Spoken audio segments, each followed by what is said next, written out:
नमस्कार मित्रांनो, आरोग्यम नर्सिंग क्लासेसमध्ये आपले स्वागत आहे. आज आपण DHS एक्झाम याबद्दल पूर्ण माहिती पाहणार आहोत. कारण अगदी काही दिवसामध्येच DHSची ॲडव्हर्टाइजमेंट आपल्याला पाहायला भेटेल. त्यासाठी आपण त्यामध्ये पोस्ट नेम काय आहे, एज्युकेशन क्वालिफिकेशन जे कोण ही एक्झामसाठी ॲपियर करू शकते किंवा फॉर्म भरू शकते ते पाहणार आहोत. नंतर सिलेक्शन प्रोसेस कशी असते, एक्झाम कशी होते, नंतर मेरिट लिस्ट कशी लागते याबद्दल आपण पूर्ण माहिती पाहणार आहोत. नंतर एक्झाम पॅटर्न, सर्वात महत्त्वाचं म्हणजे DHSची एक्झाम जी आहे तिचा एक्झाम पॅटर्न कसा आहे तो आपण यामध्ये पाहणार आहोत. नंतर सिलेबस काय आहे, त्यानंतर प्रिपरेशन काही टिप्स वगैरे पण तुम्हाला इथे देण्यात येतील. हा व्हिडिओ पाहिल्यानंतर तुम्हाला DHS एक्झामबद्दल परिपूर्ण अशी मॅक्झिमम पूर्ण माहिती मिळून जाईल. चला तर आपण पाहूया. पहा, नंबर 1 म्हणजे आपण DHS नर्सिंग एक्झामबद्दल ओव्हरव्ह्यू पाहिला तर आपण DHS म्हणजे काय डायरेक्टर ऑफ हेल्थ सर्व्हिसेस महाराष्ट्रामध्ये director of health services he exam conduct करत आहे. त्याला आपण स्टाफ नर्स रिक्रुटमेंटसुद्धा म्हणतो. यांच्या अंडरखाली एक आपल्याला ॲडव्हर्टाइजमेंट दिसेल आणि ते याच्यामध्ये घेऊन घेतात.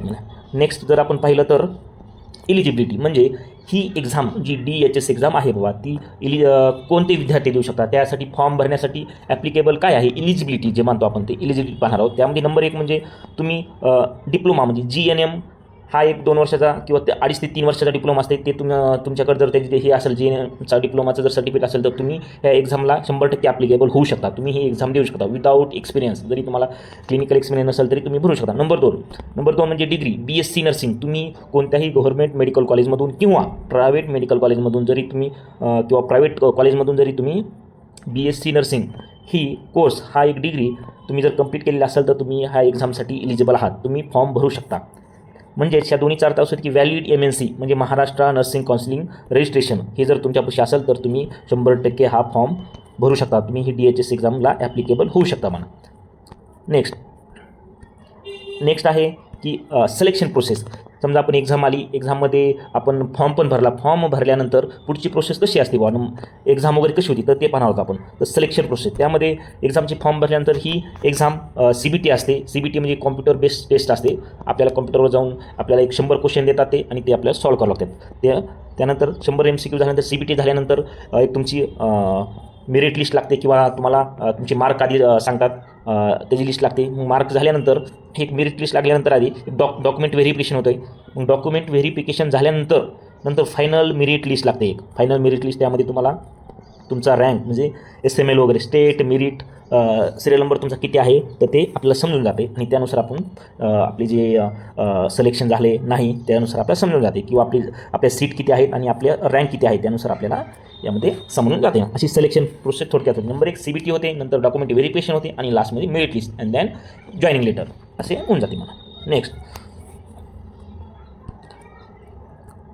हे पहा एक्झाम पॅटर्न. तर सर्वात महत्त्वाचं म्हणजे एक्झाम पॅटर्न कसा असतो. तर नंबर 1ला एक्झाम पॅटर्नमध्ये तुम्हाला आपण आताच पाहिलं CBT आहे. CBTमध्ये तुम्हाला 100 MCQ देतात. 100 MCQ देतात आणि एक MCQ 2 मार्काला असते.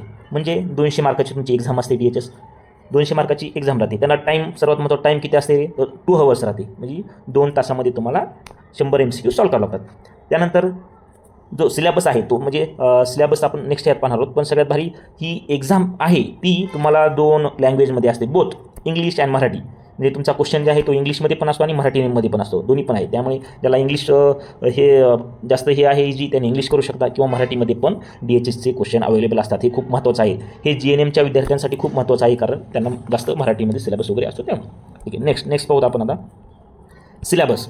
सर्वात महत्त्वाचं म्हणजे सिलेबस काय आहे DHS एक्झामचं सिलेबस काय आहे तर त्यामध्ये 2 हे पडतात, एक टेक्निकल आणि नॉन टेक्निकल.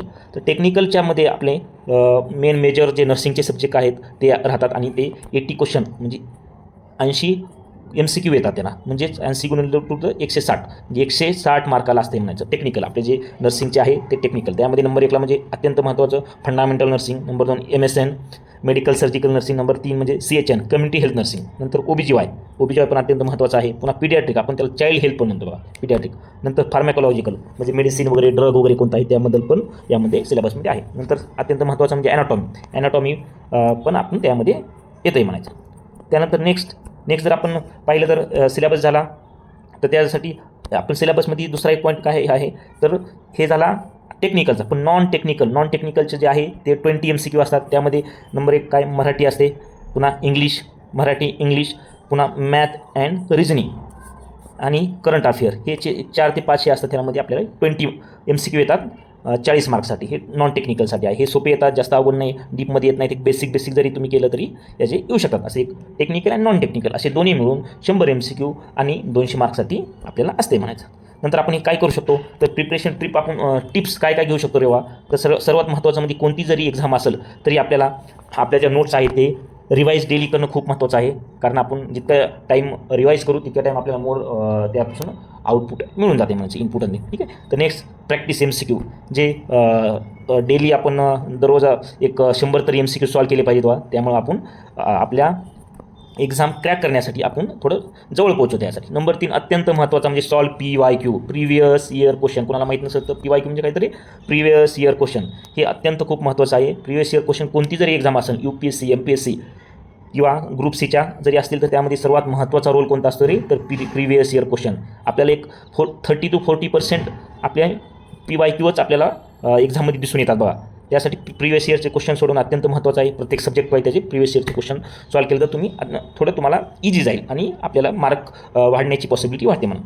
त्यानंतर सर्वांचा महत्त्वाचा हे असते किंवा टेक्निकलमध्ये सर्वजणच बऱ्यापैकी हुशार असतात त्यांना माहिती आहे. पण नॉन टेक्निकल जे आहे, नॉन टेक्निकल सिलेबस जे आहे 20 MCQसाठी, त्यासाठी सर्वांना काय GK, इंग्लिश, मराठी आणि मॅथ रिजनिंग आहे. तर तुम्ही आतापासूनच एक मंथमध्ये 100% पडलं.